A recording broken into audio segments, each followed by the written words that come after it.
Thanks for being so flexible with the timing. Well, I mean, I run my job. I run my own business, so I just I can often kind of schedule myself wherever I want. So. Yeah, perfect. It's funny because we've been talking enough online, socially, like social media wise, that it feels like we've like stayed in touch, but really we probably haven't like chatted in like a decade.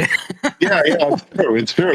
It's like absolutely true. We just sort of drip fed each other some random stuff in between. Yeah, it's pretty funny. So, so shout out to Scott, who runs the Gothic Horror Show here at Local FM. He's been playing this metal show for, I think it's 23 years now. So it's funny that he asked me to interview Nihilo Machina. Yeah. Is that how you say that? I should double check. That's actually, that's right. Okay, perfect. I'm surprised because it's one of these things where it's just a Latin phrase, right? So it always runs into this situation where nobody knows how to say it. Okay. Nihilo Machina is also pretty much fine, but okay. Yeah, but I always say Nihilo Machina. That's the way I've always said it. So okay. Mostly anime fans tend to be able to get it more accurate than most people. I was going to say, without my wife saying that word, I wouldn't have said it that way. My wife plays Deus Ex Machina or something like that, right? That's a game? Well, Deus Ex Machina is actually that's the plot device in like plays and stuff.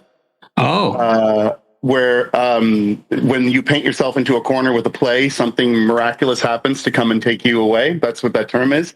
Oh, really? Okay. So it comes where like an angel would descend on pulleys down from like the ceiling and like take and just basically resolve the situation. That's where the term comes from God the Machine. Oh, really? That's cool. Yeah.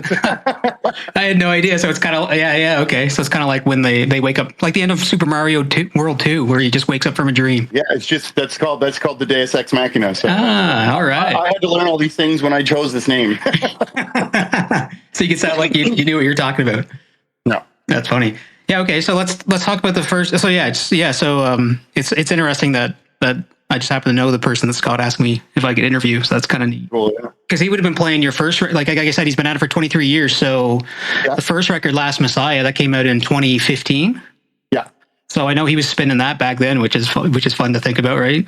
Yeah, I did. I remember I did an interview back at CHSR for that back in 2015 or 2016 right around when it came out. Okay. Cool. And that was a weird thing that even happened. Like that record was just like this whole band or project or whatever you want to call it, like was never even supposed to come out. Like it was just sort of a thing I started writing, and then it became a whole album. Okay. Yeah. It was like a hobby, like kind of like a hobby project, just to put out your own creativity. Because as you know, like I do just have a home studio. We both took audio engineering. That's how we know each other, right? So, yeah. I have a home studio, and I've always written my own stuff and put it in, record it myself. And that's where it all just sort of started writing some ideas that I had. And I kind of even hadn't played in a lot of metal bands. And in 2014, when I was writing this stuff, that first record, I wasn't even like writing a lot of metal. I had been playing like in a rock band. And I just, I had to come back because, I mean, that's what I play. It's what I know most. And I just ended up writing a whole record. I got a couple other people involved. I have my cousin who was playing guitar on some of that stuff as well, Matt Morris. And there was a lot of that. Anyway, and then the album just sort of happened. It took about a year, and then it was just done. The first one, yeah. So what was the process there? So you wrote all the music out, and did you write everything pretty much? I wrote basically everything. One of the songs I didn't write, there's an instrumental outro, which, call back to what we were talking about earlier, is called Deus Ex Nihilo Machina. Okay. It's the final track, of course, the play on words. Yeah. But that one was written by Matt. And then I wrote the rest of the music, and Matt wrote the lyrics for one of the songs, and he put a bunch of guitar solos on it and stuff. But for the most part, I wrote all the lyrics and performed everything that was performed on it. So. Okay, cool. Do you normally write starting like with guitar riffs, or do you have like lyrics and melodies in mind? Usually it starts, because I'm a guitar player first, it usually starts with guitar riffs, but a lot of times what I have, especially when I have, like when this new record, I kind of knew what I was trying to say. Like, so I don't like writing music unless I actually have something to say. Okay. So a lot of times I'll be sitting around coming up with riffs, and I'll record the riffs on my phone or in my computer or wherever. And then usually I'll piece those together into some music, and then I kind of decide what that one's going to be about. So that the music itself is going to be tied into the vibe that I'm trying to create with whatever, ridiculous tale or thing I'm thinking about that the song is going to be about. Okay. So maybe that explains like the 9-year gap between records. You're just kind of waiting for the next batch of tunes to show up. A couple of reasons for that, obviously. So, I mean, the big reason for the 9-year gap was I never really, I never even really intended for this to be a band or a project in the first place. So when the first record happened, the month that my first record came out, right after that, I had a kid. So I have my son. And then I had, I bought a house and, all this stuff happened at the same time. I got married not long afterwards. Okay.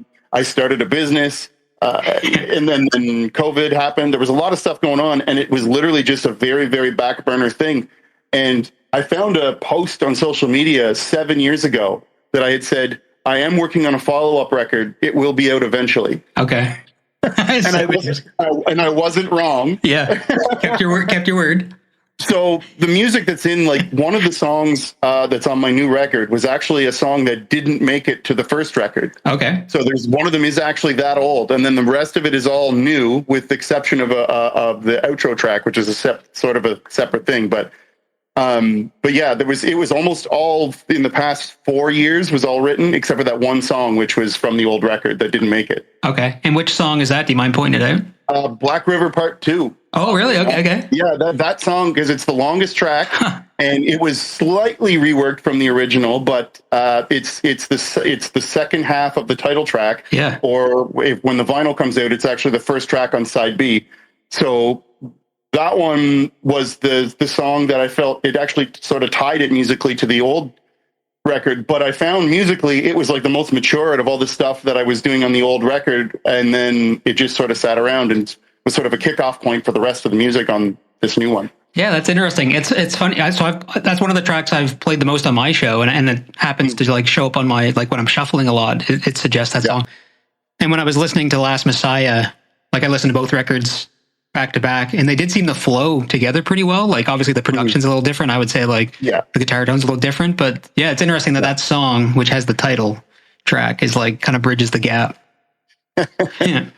Yeah, and it's crazy because too the old record, I almost feel like it's feels very much like a demo to me now based on the new record, because on the old one, especially the production and the vocals are the two things that just didn't sit well with me as well. I didn't really have a very good vocal for this stuff back when I recorded that other one. And the new record, obviously, I've got new equipment. I bought an SM7B, which, the industry standard metal microphone, stuff like that. But I also discovered a better way of doing vocals without hurting my throat, which is the way every metal vocalist is always looking for that. Yeah. Okay. I finally figured that out within 9. It took me 9 years, but I did figure it out. Okay. And then, so I felt that I had a much stronger vocal performance on this. I was able to do things like quicker vocal passages and stuff. So. Okay. Cool. So so an improvement in technique, improvement in gear, and obviously just natural maturity over the 9 years. Yeah, and I ended up playing all the guitars on this. Okay. So even with the guitar solo stuff, I really spent time to figure out and do new guitar work and figure out new ways. I've never really been a lead guitarist, so I really had to push the boundaries of my abilities to even do what I did on this one. So okay, cool. And what about some of the layering? I can hear every once in a while you get some symphonic stuff going on, some horns. Is that is it the BBC? If I was to guess, is it Spitfire BBC? No, but I do actually have there's a Spitfire BBC. It might be on some of it actually. I don't remember, but that was what I wrote it with actually. Okay. There's one that's $50, so you can get it super awesome for $50. The Spitfire BBC Orchestra. Mm-hmm. That was what I wrote it with, and then when I went back, I ended up getting the East West. Oh yeah, okay. And you can buy, and that one it's outrageously expensive. You can get it on a crazy subscription, but it sounds amazing. So I ended up switching all the orchestras over to that plugin later on and then it ended up adding extra layers and stuff. Mm-hmm. So there's tons of different things as far as some of the symphonic elements, but for the most part, it's the East West Orchestra. I'm pretty sure that's what Dimmu Borgir uses in a lot of stuff too. Especially on the earlier, before they ended up just hiring orchestras and stuff. I'm pretty sure that's what they were using, but it was really, I'll tell you, it was really tough to work with that because, you think that, I'll just add a string section and some horns and stuff. But now all of a sudden you have a bass guitar conflicting with guitars, conflicting with cellos, violas, violins, and then, three different horns. But call back to college, I really took back a lot of the stuff that we learned in college about music composition when I was putting this together, because you've got textures on top of textures. Yeah, so you're not just thinking about notes and chords and scales, but you have to think about like timbres and the way the tones are structured, right? Yeah, because like some stuff just won't even come through, and it was so hard. It took me. It was a year after I switched to a new orchestra plugin before the record was even got into mixing. Like, it was insane, like the amount of effort that went into it. But like to teach yourself the new plugin, like get used to what's there. And how to write an orchestra over top of a metal record, like, or inside of a metal record. Like, it was crazy. So did you have like the guitar and bass all recorded, and then you decided orchestra on top of the whole record? Is that like kind of came afterwards? For a lot of it, it was. There was some of them that I kind of had, like, some of the orchestra was done first and then added on to, but for the most part, it was like I had parts worked out where I kind of was writing the guitar and I had an idea of what the orchestra was going to be doing in those parts. Mm-hmm. And then one or two of the songs, I literally just decided, well, I'm going to put orchestra on this song. And then I did. That was about it. But okay. Yeah. I think there's even one or two of them that don't have any orchestration on it at all, but it's in a lot of it. So okay. And yeah, like the last track, the instrumental, it sounds like it's kind of got some harpsichord going on in the intro. That's an interesting story. So one thing I was going to point out, the first thing you hear on this record and the last thing you hear on this record are performances by someone that's not me. First, all the clear channel guitar was done on a Roland JC120, the old Roland Jazz Chorus amps, which is what all the metal bands in the 80s used. Okay. And it's like all the old Pantera and Metallica recordings. This is with the clear channel, like Sanitarium, all that stuff you hear. It's all that's what that amp was. And my friend Dylan Ryan, he came in and recorded all those clear channel guitars with the Telecaster, because has that signature sound with those combos, and all the clear channel guitars were recorded with that. So that's the very first thing you hear in the very first track is that clear channel guitar. It's not me even playing. And then on the last track, separately from that harpsichord you heard is actually recorded in the studio at the college we went to, Center for Arts and Technology. Oh, no way. By a friend of mine this is kind of sad, because it's a friend of mine named Kevin Connell. He actually passed away in Montreal about 10 years ago or so. But when I was in college there was some songs that were recorded, and there was this one song we recorded, and I had my friend Kevin come in, and he played piano and keyboards and did all these synth works and stuff on it. And the song ended up being, it was other people. It was me and Sean Smith and Dylan Anthony and Brian Davis on this one song with my friend Kevin. Okay. I pulled all those keyboards out of that song that was never used for anything else, and I wrote a new song around it all. And that's what and I actually didn't know if this was going to work or not. And I was planning on doing this from the very beginning of working on this record. I really wanted to do something kind of honor my friend Kevin and kind of keep his music somewhere in the world still going. And I have so many recordings of stuff we've done, like, basement recordings and just random things. And I was looking through to find something, and I found this one session with all this like harpsichord and piano and stuff. So those were all things he wrote, and I wrote the whole song, and there's like a main melody in that outro that kind of follows with like a piano sort of thing. And I wrote the song around his melody and used his intro and outro for that last song. Wow. And the name of the song, Sans Noir, which is French for black sound, follows sort of the sound of the theme of my record, but also he had his own music, and one of his songs was actually called Black Sounds. So the whole thing kind of ties into him. That's what that was. And I also ended my last record with an instrumental, so I felt natural to end it with this one with one as well. So okay. Yeah, I would say like that would be another one of my favorite tracks. I love the way it kind of like it does kind of like summarize the record, but I don't know, it just feels like a soft landing. But in this, I don't really know exactly how to describe it, but if you listen to the full record, it just kind of wraps it up nicely. Yeah, and like it was always the intention that was going to be like the last track, and it was going to close it out. And like I said, I didn't know if it was going to work, because I started writing using somebody else's melody, and I'm not really used to that. And I just pieced it all together and built off of it. And then when it was all said and done, which is as comfortable as I think I was with anything with the whole record at the end, is I think this is working. Okay. Yeah. Well, no, yeah, that sounds cohesive, and it's I don't know. And like comparing the way the new record sounds to the old one, like you mentioned earlier, you weren't really happy with some of the production on the first record, but that doesn't come across to me as just a listener. Like it just seems like a natural progression, and I kind of enjoy the differences between the two records. So it's one of those things where the record, I mean, people are always like that with older stuff a lot of times. Yeah. They're just like, oh, I hate that now because I have this new thing that's better. But I remember mixing that old record. I was running into so many problems with my software that I ended up just like caving and being like, this is it. I'm done. Like, this is as good as it's going to get. Okay. Anymore because of all these software issues and system crashes. Yeah. Okay. That's released it. Maybe that's something that we could jump on to because you're an engineer and you do all the work and the writing. There's tons of people out there who don't understand how, or wouldn't even think like, okay, having the knowledge to do all the engineering is obviously only a good thing. But really, like, you can get stuck making tweaks, changing things, and getting obsessed with making it better forever. Yes. And the project never finishes. Yeah, that actually, I hate mixing my own music, like more than any other music. I don't mind mixing. I like mixing records. I like tracking records.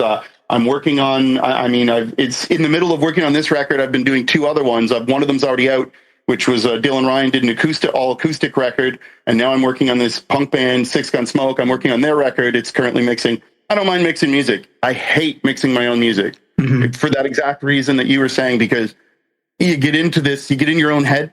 Because when I have a problem, when I'm mixing a record, I go to the band and say, hey, what do you want this to sound like? And then they tell me. Okay. When I'm mixing my own music and I go, what do I want this to sound like? I have to ask me. And then if I don't know, then then I'm at a dead end. So, and that happened so much. It was a real process. The person who knows, like my wife, Mel, she knows more than anyone how much it was like literally like destroying me trying to mix this record, because like I would mix it and then I would do a car test. I'd bring it out, listen to it in the car, and then I'd come in a huff and just swearing and just being like, it's garbage. I ruined the whole thing. The record's garbage. I'm just going to stop and never going to put it out. Yeah. And it was just a lot of this back and forth. And then the mastering, I mastered it in the end, and I was going to get somebody else to master it. And I sent it off to a mastering engineer, and I paid to get a single, the song Singularity, which was sort of the pre-release single. I had that one mastered, and then I listened to the master I did, and I liked it more than the one that I paid for. So then I went back and just mastered everything myself, and then put it out. Yeah. So, it's one of these things where, I begrudgingly did it all myself, and then put it out, and really had to beat myself up for it through the entire time. And it took like 2 months to mix and master this, to mix it for myself. Yeah. Okay. And staying on that, like one thing I often find interesting is that if you're taking a long time to mix, especially your own stuff, like you're mixing and recording your own stuff, your tastes in what you enjoy engineering wise might change subtly across the mix. So it's not really that like, and then all of a sudden you hear things and you think it could be better or sound good, or it doesn't sound good enough. But really, it's because your tastes in engineering have changed, and you're just continuously chasing or trying to change the direction, even though it's not for any goodness. It's just like perpetual growth. I feel like you've done this before. Yeah. That's exactly a problem that I had. Like, it's identical. Like, so I had picked out a record because it's always a good practice, I find, in mixing, to pick out a record that you really like the tonality of and everything, and use that as a reference point when you're mixing. And I had picked out a record that I really liked that I was going to match. That wasn't the record I mixed to in the end, because I changed my mind on that 5 times in there, and I was picking out new records. And then I started doing the worst thing you can do, which is doing it between 2 different records and trying to be like, okay, well, this one's good, so maybe I'll use this one, and just mixing and mixing and mixing. That is, again, working on your own stuff is always really, really hard that way, because, and you obviously, because I know you put out a solo record not long ago, and I know you were mixing for a while, and it was you probably went through all the same motions I did. Yeah. And that was, using, and actually it's funny enough, this is a band that I'm wearing the t-shirt for. It's called Thrawn. They're a European black metal band. I really liked their tonality and stuff, but in the end, it wasn't what I was doing. It's a different type of music. It was a different type of record. In the end, I used there's a record called Where Fear and Weapons Meet that came out maybe 2 years ago, And that was the record I ended up using, is because they also use kind of a subtle orchestra as well. Okay. And I ended up using that as a reference point for most of my mix. Okay. Yeah. Cool. Yeah. So that's why kind of what we're discussing is it's one of the reasons why I'm a proponent of like hard deadlines, it's also like if you can use like we're in New Brunswick, so there's a thing called Music MB where you can apply for Music MB grants. Yeah. So sometimes I recommend people to apply for a grant, just even like have a forced deadline, because you have to submit like financial reports. Yeah, and then also or like, just a completion report. But then also like I had a project where I worked with a producer, and it was the first time I'd ever worked with someone else really like who had final say on certain things. Yeah. And having someone like that to just basically be like, no, we're done here, or like whatever, it was also very valuable learning. Yeah, when you have a limited studio time. Yeah, like you have unlimited studio time and no deadlines and unlimited possibilities of instruments, and no possible direction. It can take 9 years to put out a record.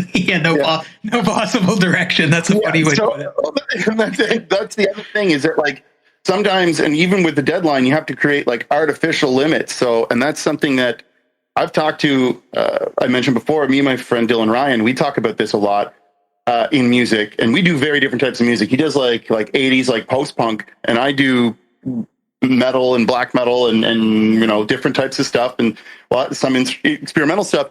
But you kind of have to create artificial deadlines sometimes, or artificial limitations, or again, you can just expand out and just go into infinity, and then all of a sudden you just stop and you have nothing. Yeah. Then you got like 15 or 20 songs that are 80% done, but really they're probably even 100% done, but you can't admit it to yourself. Exactly. Yeah. And it's difficult in that regard to keep everything together. And that was, again, when I did this newer record, that was part of it, where I kind of had to create some artificial limitations in order to even get it done. And that was, because, I mean, the style of your own music is whatever you want to make it, right? It's your own decision at the end of the day, but it also has to be cohesive enough that you don't confuse your listener. You don't want it to not make sense. Yeah. Yeah, that's interesting. Yeah, there's a listener at the end of the day who you're hoping will enjoy it. Yeah. I thought it was interesting, just stepping back to when you were talking about recording the clean guitars. So you mentioned it was a Tele that was used on the clean guitars? Yeah, for all the clean, it was a Telecaster. Yeah. So I don't know. That's like one of those, sometimes metal, like it's funny that a Tele would end up on a metal record. You might not really expect to hear it there. One of the things, actually, if you heard, there's a metal record in particular that was a big influence on me. And I don't like to admit it a whole lot these days because of the specific band in question, but it was Iced Earth and their record, Something Wicked This Way Comes. The reason why I say that is that John Schaefer is a lunatic and I don't want to have anything to do with him. And, whatever, everybody left his band, and then he put out a spoken word record, and he's just one of those people that just sort of spiraled into, not wanting to be associated with. But but the band and the record itself, that record came out in 99, I'm pretty sure. And the date, I picked it up from my mother's Columbia House subscription, along with the worst metal record of all time, Megadeth's Risk. So I had those two, and I picked up, and Something Wicked This Way Comes became a huge influence for me. And if you listen to that, I'm fairly sure all of the clear guitars on that record were done with a Telecaster. Okay. And there's a lot of them in and out through the record. And I sort of kind of went, if you listen to that record and then listen to mine, you can actually hear the sound, the tone is very similar. That's kind of what I was going for with that. The rest of the record was recorded with my Solar guitar, which that boutique, Ola England's boutique guitars. And then and then my 80s BC Rich Ironbird, which I did most of the guitar solos on because it has 24 frets, and that's what you need. Right? Okay, cool. And it's interesting thinking when we were back in audio engineering school, which is like, I don't know how long ago it is now, like 12, 15 years or something, but.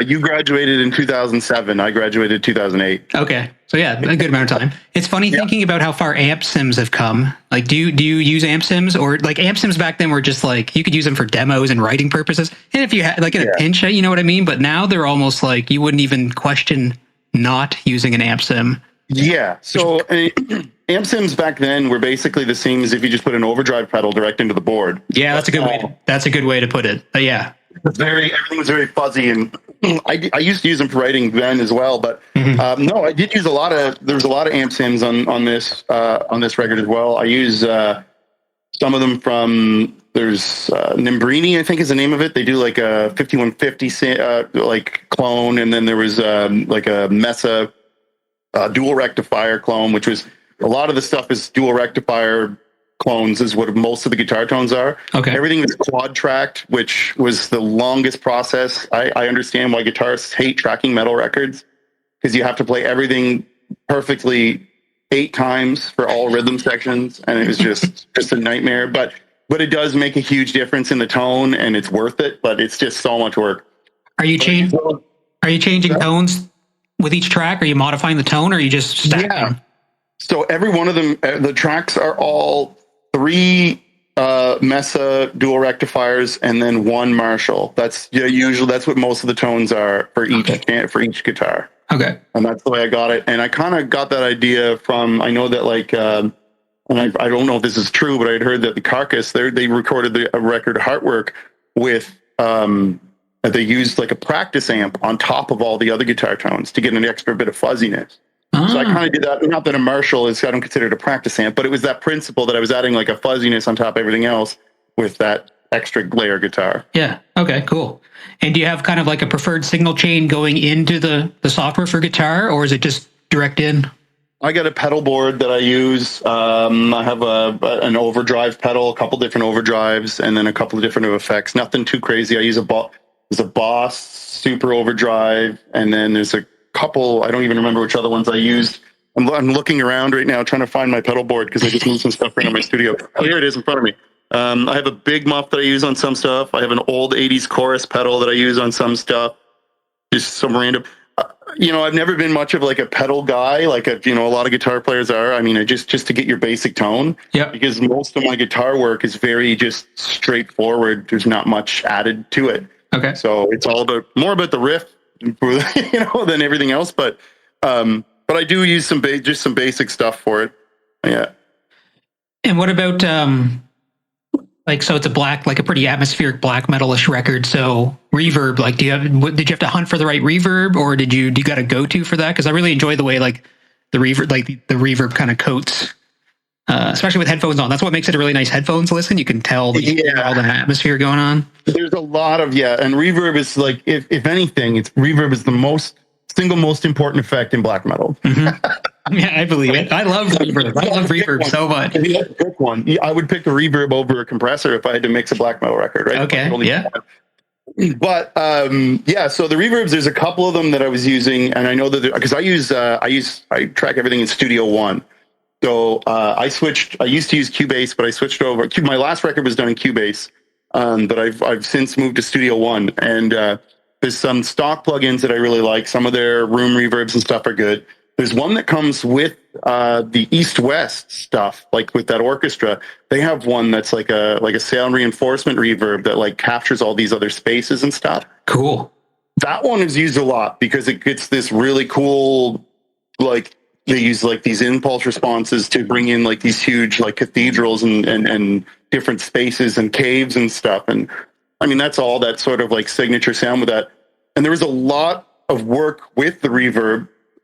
So you've obviously listened to it and caught this, because this is something that I honestly, I didn't know if anyone was going to catch anything that I did on this record. It's one of these things that I just put it out and I go, okay, everyone listen to it now. I don't know if you're going to hear anything. So I'm always happily surprised when someone notices something that I've done. But so there's a lot of like vocal trail offs that happen with reverb that sort of meld one vocal passage into another one. Mm-hmm. And some of them where it's just like it'll trail off into this big reverberous space.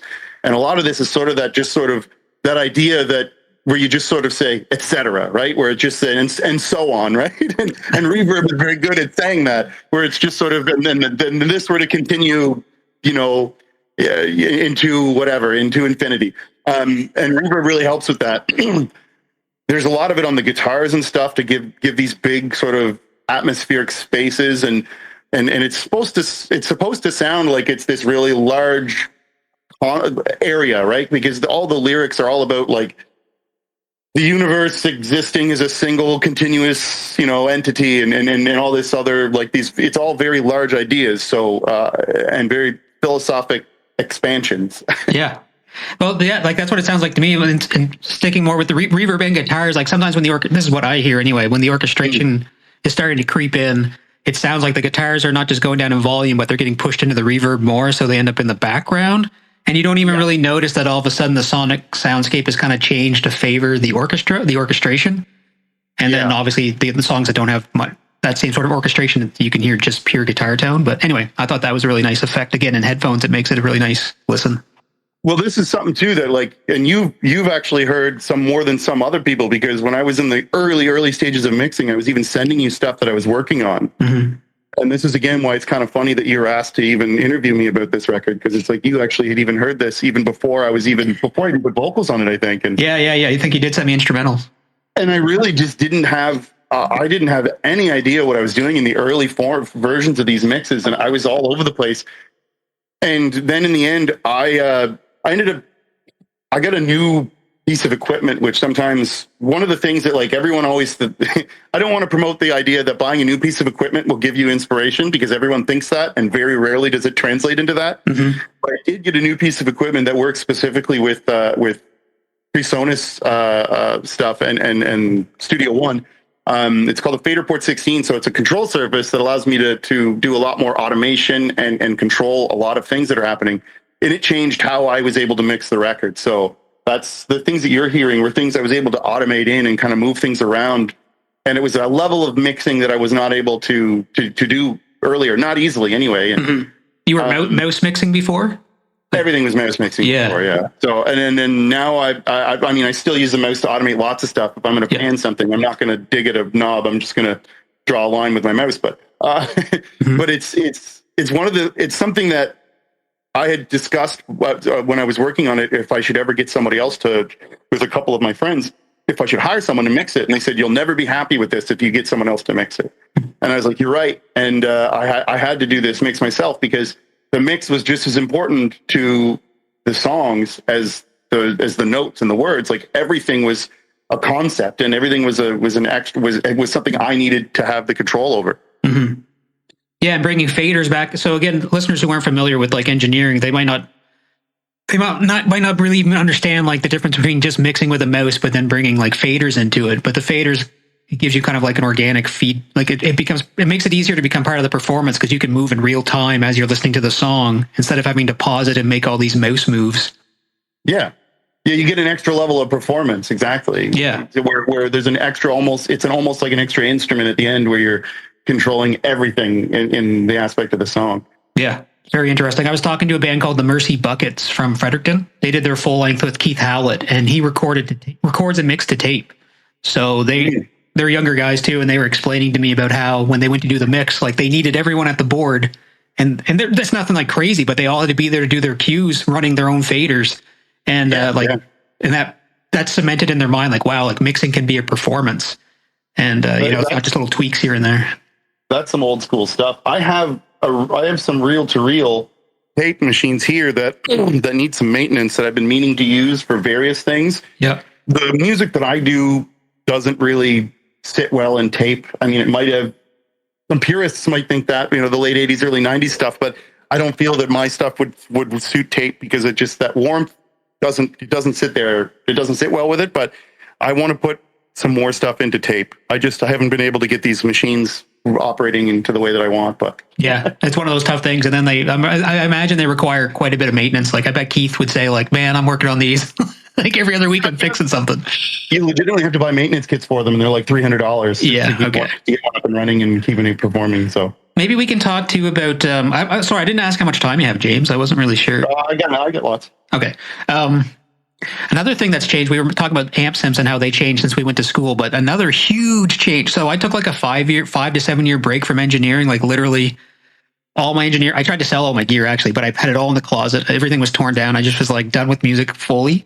And then 7 years later, I come back to it, and I install Superior Drummer 3 or whatever. And I was and then I was learning as well about the amp sims. I think Neural DSP is what caught my attention when I first came back, and I was just I was blown away by how much the drums had and the amp sims, but the drums. I was blown away by how good it sounded.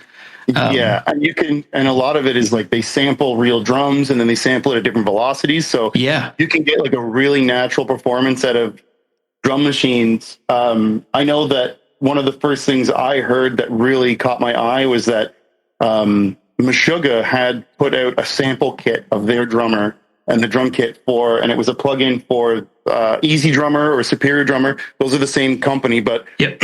one of the two had one. It was called, I'm pretty sure it was called the Drum Kit from Hell, and it was all sampled from Meshuggah. And allegedly, they even used that whole thing for one of their records rather than track the drummer. Mm-hmm. They actually used the plugin. They used the sampled version of their drummer. Yeah. So I don't know. I can't say the validity of that. I'd have to look it up to fact check that. But I'm fairly sure that's a true thing that happened. But and I used to use that drum kit, that one for a little while, a long time ago, just because it actually sounds pretty good. But even that's even older compared to like even the more modern stuff that exists now. Like so many great drum machines out there. And the way you can like, it's getting so sophisticated where there's knobs to like humanize things, and you can actually feel like the push and pull, like you can make the snare, like you can just feel the whole groove change in a really realistic way. So it's really great for composers who don't have access to a drum, because obviously, like I was going to say, obviously miking the drums is the most difficult part, but there are some people who don't even really understand, who have never been in a studio to see like 16 microphones and think about the music bouncing around. Miking a drum kit is almost as hard as dealing with a drummer. Almost. Drummers are lunatic. They are kind of lunatic. If you remember your band's old drummer. We had a couple of drummers that were a little, it's more rare to find a band who has a drummer who's like just the drummer. you never trust a level-headed drummer. That's what I would say. You never trust him. He's got ulterior motives. But it's all scale. This record, both these records were both fully programmed, but for drums. But when I write the drums, like I can play drums. I'm not to the level of what I program, but I have played drums. I play drums in bands, and usually just like rock and punk and stuff, some very basic things. Mm-hmm. But knowing how to play drums is probably the single thing that I think everybody programming drums should have, because you need to know the limitations of the human body. And you can only hit 4 things at once. There's certain things out there that you have to, there's speeds and changes. You can't change from the left side of the drum kit to the right side of the drum kit in, a millisecond. There's a lot of things like that you should really, take into consideration. But so when I write all these drums, I always sit down and I write them in kind of perform them, as I would, and think how, if I was, better than I am, I perform the drums kind of out in my head and maybe air drum a little bit and figure it all out. And then I piece it all together and program it in. Sometimes I'm using like a keyboard MIDI input or like pads MIDI input. Sometimes I'm just drawing it in with a mouse. It's all combinations of stuff to get it, because you have to use every weapon in your arsenal to try to piece together drums that sound natural. Mm-hmm. And then there's, like you pointed out, there's humanization features that you can use. And there's ones built into the software that I use in Studio One, and then some built into the drum plugins that I use, and everything that comes together. And then, which is really funny, on my record, there's even some of the drums that I'm using a sample drum kit, but then I also use some sample replacement software that you would use on a real drum kit to make it sound even bigger. And I guess for people who aren't familiar with engineering, what that is that most records these days, or at least a lot of them, they will sort of augment a drum with a recording of another drum on top of it. Mm-hmm. And I've even done that, and most of the stuff on this, where primarily like in the snare and stuff, where just to make it sound bigger and cut through better. Yeah. Yeah, and the argument for sample replacement is you record the drummer so you get the performance and all the little human intricate like groove changes that to the millisecond, but then you sample replace it to get the high quality audio. Yeah, exactly. Yeah. And that can sometimes really help when you're recording real drums. If you have to do it quickly, for example, you can just get a quick and dirty recording, go into the studio, replace everything, you have his performance, and then you have a professional sounding record. Yep. In my case, it was more of a mixing decision where I was like, and it was, I treat the drum machine as if it's a real drum recording, like, and I mix that way. So like all the mics, I set it all up like I'm recording a real, and I just imagine it as a real, and it helps bring it through as some more natural sounding drum. And drummers can usually pick it out. Drummers can usually pick out a drum machine in a lineup. Non-drummers, sometimes they can, sometimes they can't. In this type of music, it's more difficult to pick out real drummers and drum machines apart, because even the real drummers are so heavily processed and so heavily compressed and sample replaced that it sounds like a drum machine. So, yeah, the metal genre has gone that route big time. Yeah, it's pretty difficult that it's hard to differentiate in this more extreme type of music, what's real and what's not. I think one of it might come back to kind of what you mentioned earlier, understanding a drum kit, like knowing like switching left to right, ride to hi-hat, or like knowing that if you're hitting the floor tom, and like just thinking about it physically if you're a human. That might be one of those things when someone who even doesn't understand drumming hears a record but can identify it's a drum machine, because they can feel like maybe the fills are going backwards compared to how, like, you know what I mean? Yeah. And they might not be able to identify a specific thing, but to them, it feels like not what they're used to hearing. Yeah, if you haven't sat behind a drum kit, then you don't understand the physical space of the instrument. So, like, you really need to understand that in order to know how it's played and how. And so if you're emulating that, it really just wouldn't make sense any other way. And it's pretty typical that, like, guitar players it's a common kind of joke among the guitar players will always write songs with this horrible drum machine, bring it to their band to be like, here, drummer, play this. I wrote this drum pattern. It's amazing. And it's some impossible thing the drummer could never do. And every punch is like crash, snare, floor tom, and kick. And you're like, man, I only got 2 arms. I don't have 3. I've been in bands where I was writing that, and that's how I wrote, because I generally, when I play music, I've always said I need to have 99% control or 1% control. And that's how I deal with it when I'm in bands. Okay. So when I'm in a band, I'm either writing all the music for everyone, or I'm literally just giving an opinion here and there. Yeah. And so when I've written for bands, I've done that, where I've brought forth impossible drums bands and been like, play this. And then, they would tell me off. Yeah. Like, you're insane. That's funny. That's it. I wonder how many other people have that struggle where it's like, okay, if I'm going to be writing the music, I'm going to do it all, or like, I'm just going to play in the band. You tell me exactly what to do. I'm just going to show up and treat it like a gig.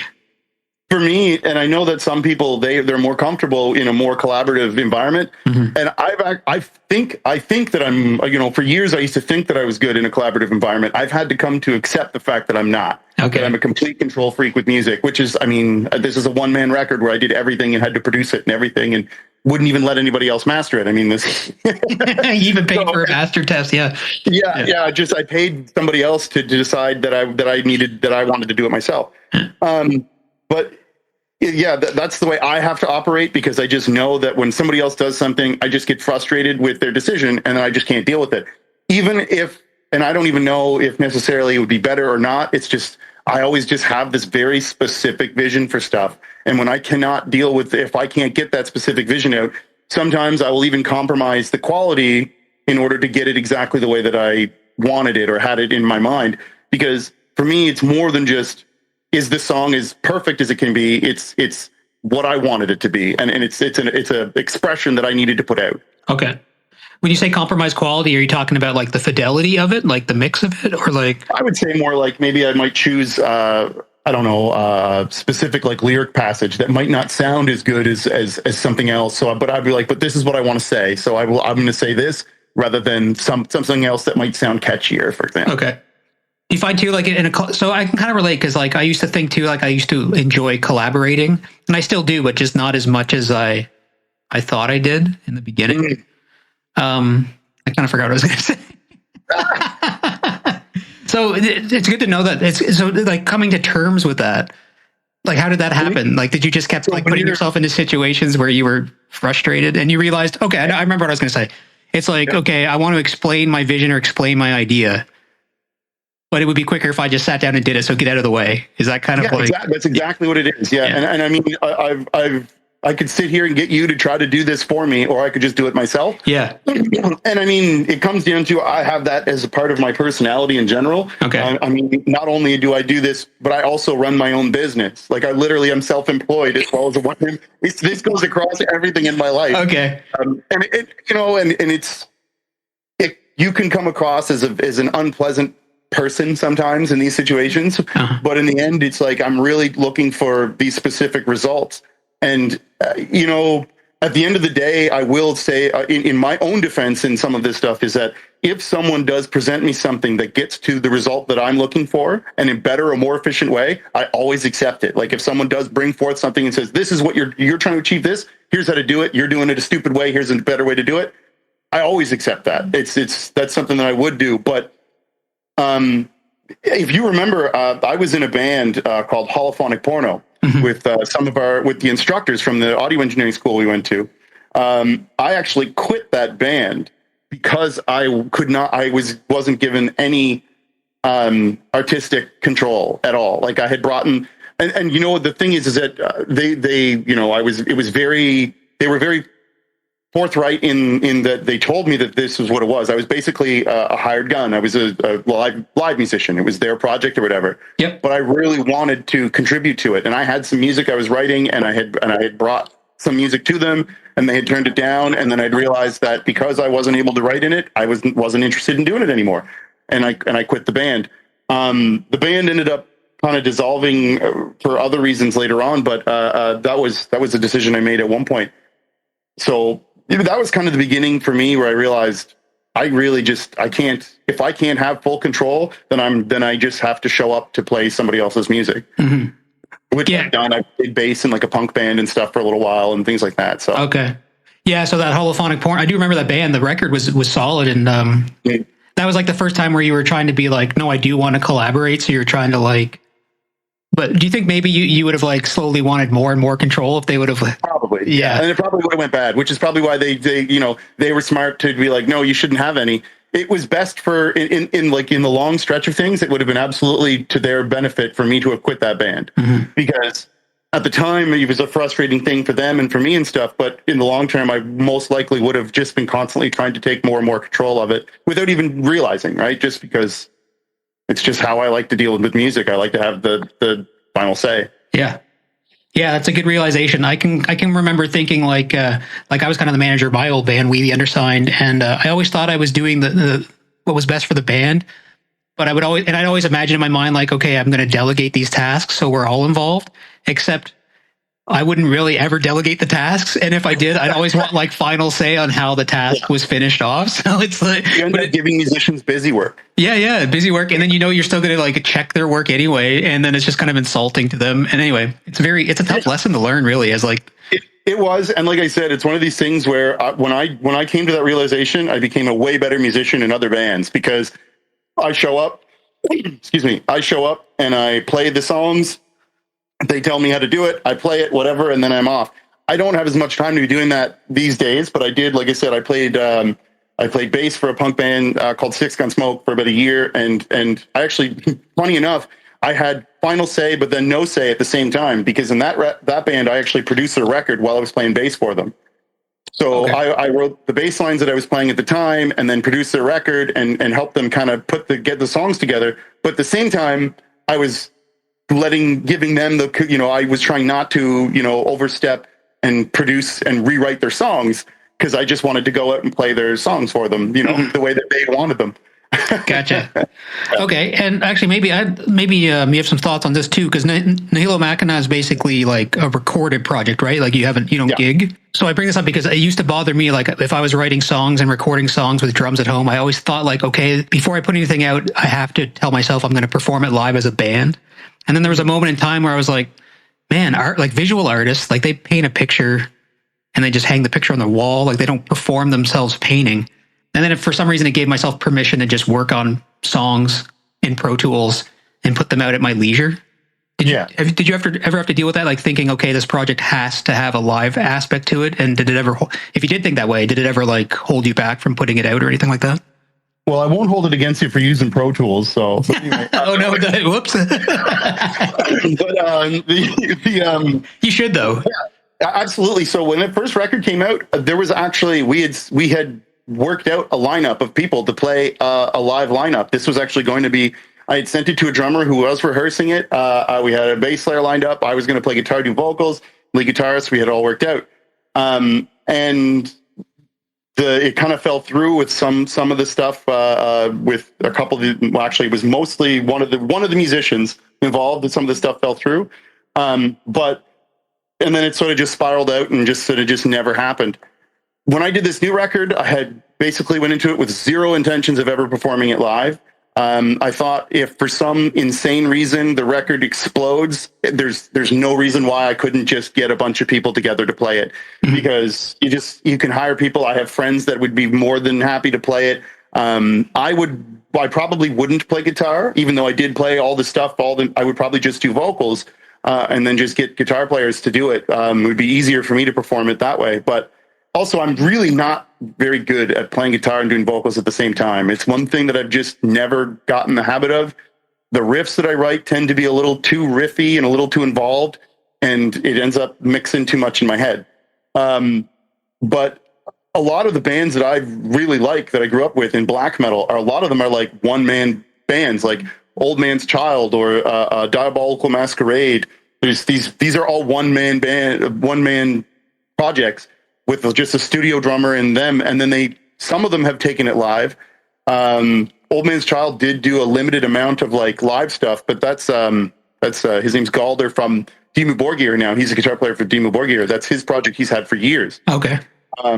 And him and his brother have done a lot of it on that stuff, but they perform some of it live, but for the most part don't. And I have no problem. I would play this live, but it would have to require, their demand would have to be there, and enough that I would be going and basically paying people to play it. And that would be it. But I don't see that happening. I mean, this so far, since the record's been out for about a week now, I've had like some limited success with it, but nothing in the realm of hiring musicians to go do a tour. Okay, gotcha. Yeah.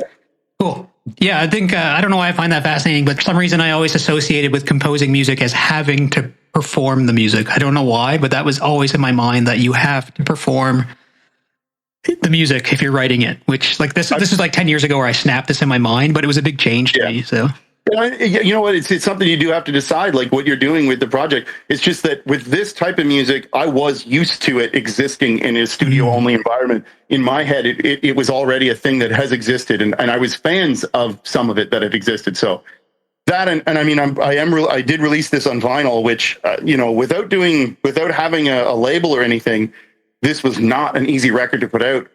It was expensive. It was time consuming. That part, when I said that I like to do everything myself, I absolutely did not want to do any of this part myself, because the artwork I've also done. Like, there's a level of control that I've done it of necessity as well, more than wanting to have done it. Funny enough, I have some label interest since I released it. There's a couple labels that I've been talking to that have discovered the record and wanted to do like a re-release of my first record on vinyl, stuff like that. Cool. But I did send this out to a bunch of labels and stuff before the record came out and got nothing in response, which was frustrating. And then I had to just fund everything myself and do everything myself, which was a huge undertaking. Mm-hmm. Yeah, pressing vinyl is an expensive endeavor, eh? Did you have to master it differently for the vinyl pressing, or is it? Yeah, so there was a level of, so the vinyl version of it does actually sound different than the CD or the stream version, because it was a collaborative effort between me and the company and their engineers to get a vinyl master, which I've heard it's currently getting pressed. I have it. I know on my Bandcamp I have it listed as June 1st for shipping, and I'm pretty sure that that's going to be honored, because I did approve it about 2 weeks ago, and it's currently being pressed and then shipped. So I'm not sure exactly where it's at, but it is a different sound to it, and it's I would say it's a better version of the record. You can really hear a lot more nuances than you would with the digital stuff. I'm excited for that one, and it's a limited run, so it's only 50, and I would say about at least half of them are gone already. So cool. I might do another pressing later if there's enough demand for it, like colored one or something. But okay, yeah. Very cool.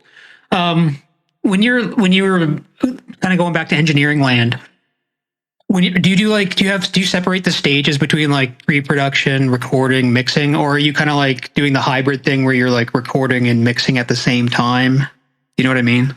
I do it in stages, because that's part of the artificial restrictions, right? Yeah. So I treat it as if every stage I treat it as if it's like I'm in another studio, for example. So when I'm tracking and writing and recording, I imagine I'm just doing like, I'm not getting into too much mixing at that point. Of course, I do it a little bit because I just can't completely avoid it because I am doing the mix. But for the most part, I track everything as if it's going to be mixed later.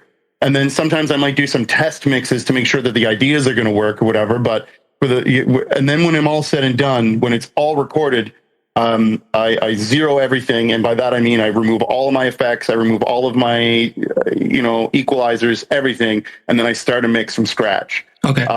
And that's how, that's how I work on my own stuff. Because if I don't do it that way, it becomes that thing where I'm pulling away from the music that I'm writing because now I'm thinking about production. Mm-hmm. So I do it in stages for sure. And then I mix it at the very end and then it gets mastered. So it's always like I separate myself into different roles at each stage. Okay. Yeah, that's a good tactic especially for the adding an artificial limitation. Mm-hmm. And I know that other people who self-produce their stuff, a lot of people will kind of just mix as they go. And mm-hmm. I can't operate like that because it's that unlimited time that I could spend 10 days in a row, like trying to just do something like that. And mm-hmm. Plus you can fall into a common trap where you're mixing as you're going and you're recording, but usually you're recording like the instrumentation first. And then all of a sudden you've got like this beautiful sounding mix that when you go to sing over top of it, there's no room for your vocals anymore. Nothing. Yeah. I don't like, and how dense this record is for like instrumentation. It really needed to be mixed from scratch. Like that was the only way I was doing it because like you said, that trying to add those orchestras in was a task. I've mixed like that before. I've mixed a couple of songs with like full rock, an orchestra song you were actually played bass on. I did one once. We're one of my YouTube videos a while back. Oh yeah. Was that Tragic Kingdom cover? Yeah, when we did a metal version of a No Doubt song. That was fun. Which on my Mobian Productions YouTube channel that I long abandoned. But we did that song, and that has like an orchestra on it to try to make it sound kind of like metal and stuff. And that was kind of a precursor to learning how to mix this stuff. Was that track? And okay, cool. Yeah. But anyway, yeah, it's tough to mix with an orchestra. It's weird. Yeah, you have to make weird sacrifices because there's only so much space, for sound. And an orchestra takes up a shitload. Like if you think about hearing an orchestra in real life, it covers the entire spectrum, 20 to 20K. Yeah, you really got to pull out like an orchestra in a rock or metal song. You are not getting a full orchestra. Like the first thing that goes is all of your low end is gone in an orchestra. Like you get no bass sounds unless you're purposely using it for an effect or something. But it's really sitting in the same space that like a synthesizer would be. Okay. In most cases, yeah. Very cool.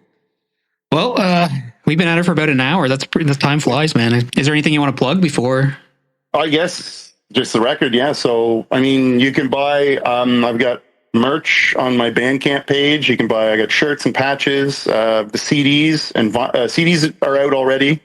And then I have, there's going to be a vinyl release at the end of the month, I'm pretty sure. And you can pre-order the vinyl, like you said, the vinyl's limited to 50, so you could put one to snag one now. 50, so you can go pre-order one right now, and I'm doing a hand-numbered 50 copies, and then I might do more later, but they won't be the same sort of like initial run 50 whatever. Okay. 50 limited edition ones.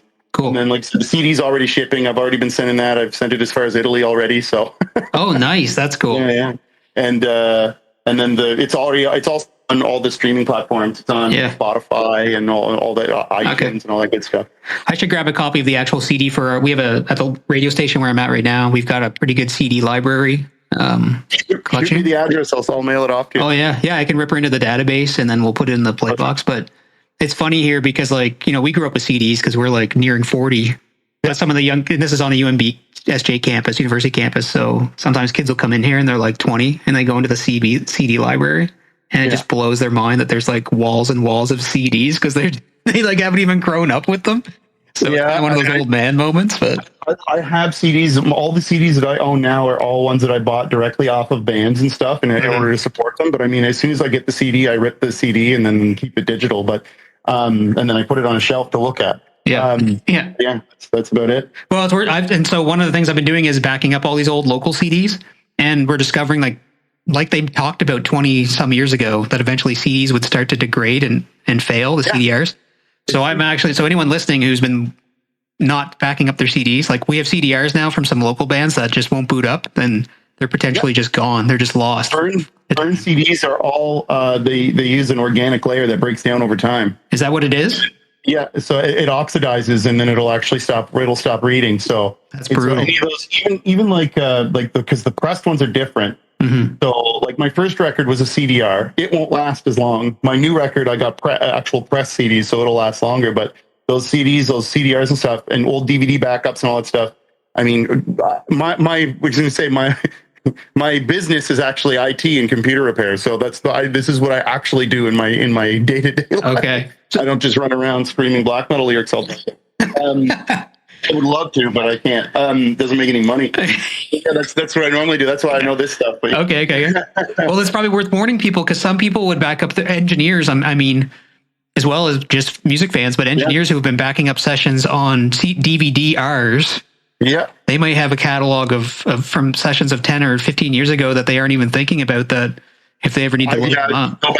Go back and put it on a OneDrive or something, on a cloud drive. Yeah, it is brutal. Loaded. Like I have some of my personal collection where like I was like, man, I guess the CD's just gone forever. Some random punk band from Moncton. I guess I'll just never hear it. It's not online anywhere, so it's gone. That's the worst. And I mean, try to keep all those anybody out there who has old CDs of obscure bands and stuff, pull those onto your computer and put them on YouTube. You know what I mean? Like so people can hear it. And I mean, if there's so many of these old bands that have just like disappeared, and lots of these people want to hear these old records. And I mean, those CDs are going to be gone because everybody did those CDRs. Sure. Yeah. And if it's not on Spotify or YouTube Music or Amazon, or like I've been kind of doing that with my stuff. I have no qualms throwing it up on YouTube, saying this isn't my music or whatever, but if it's not streaming somewhere already, like I think it's a good way to just save the music, document it. So, and then of course, if the legitimate band does end up releasing the music on Spotify, it'll automatically get triggered by the copyright thing, and you don't have to worry about like taking money from the artist or anything like that. My record, I had the choice to put it on so that it would pull it off by copyright, and I chose not to do that because I wanted people to be able to upload it. There's a couple of people already on YouTube that have asked me permission to upload the full record. Okay. And because it gets your music exposed, because at the end of the day, the music is you have to make it available to people, and if they really like it, they'll come and they'll buy the t-shirt or the vinyl or whatever. Yeah. But you really just need the music out there. Yeah. So that's why like I'm always fine with that. Like people can upload it. You can go make a TikTok with my record too. That's great. It's already on there. All right, perfect. Oh yeah, go make it. I don't use. I have no idea. I don't even know what it's like. Yeah, I'm too old and sheltered to know how to even use TikTok. But you can make. It's on there anyway. I have to find a 15-year-old niece or nephew to be like, hey, can you TikTok? I'm still having the problem where like I'll be telling a story about talking to someone over instant messaging, and I'll say like, yeah, I was on MSN Messenger there, and then I'm like, man, what the hell's That's where my old man brain goes. So you're a little bit behind in that regard. I have to be ahead with a lot of this. Oh yeah, you get paid to know what you have to know. I have to know some of it, but I don't have to know TikTok. So that's what that is. I did load up my old ICQ account like a couple months ago, and I hadn't been on there like 15 years or whatever, and it all came up. It all came back. It's still running. So all the username, everything just loaded right back up again. It was creepy. Everybody was loaded back up and was offline, I imagine. Oh yeah, offline, but all their old stupid nicknames from high school and like the conversations were saved. And I immediately I was like, I don't want to see any of this. I just uninstalled it and deleted it. But it was funny that it was still there. So erase that history. Yeah. Cool, man. Thanks a lot. Thanks a lot for coming on the show. I appreciate I know, and again, I appreciate and we had to reschedule a couple times. I'll let the listeners know that we had to bounce it around. So I appreciate you. Yeah, that's not a problem, man. It happens. And it is what it is, and we managed to get it in. So good. Yeah, the wonders of technology. That's right. Sweet. Awesome, man. Yeah, so I'll air this Sunday. I'll spin some more tunes, and should I tell people where you're at? I guess it's on your Bandcamp anyway, right? Everyone knows where I am. Everybody knows where I am. Mary Machine, you might as well just list off your address and social insurance. I'm easy to find, but I mean, I'm not. I'm easy to find, but you're not going to like it if you show up at my door unannounced. So. Well, if I'm ever up in the north area of New Brunswick, I'll swing by and say hi. Yeah, sounds good. Cool, man. Thanks. Awesome. Have a good one. You too. See ya.